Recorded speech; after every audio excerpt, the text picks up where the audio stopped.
So is it really possible to install or replace the fog lights on a Honda Fit made after 2015 without removing the front fender?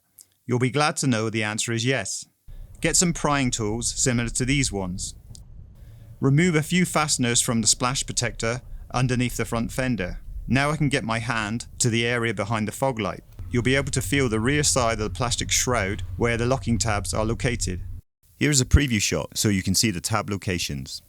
You'll need to pry the edge of the plastic shroud from the front at the points where the locking tabs are located.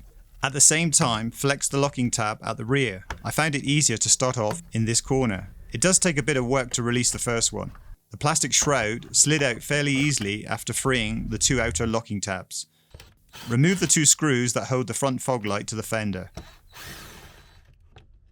Release the electrical connector at the rear of the light by pushing down on the retaining clip and sliding the connector off at the same time. Now to give the area a quick clean.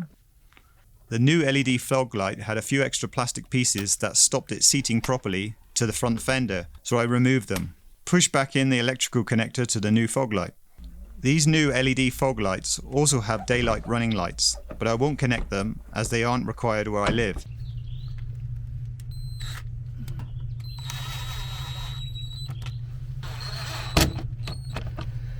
A quick test and all looks good. The plastic shroud locks back in place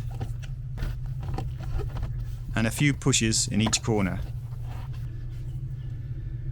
And I repeated the whole process on the opposite side. If the video was useful, please consider leaving a like or subscribing to my channel. Many thanks.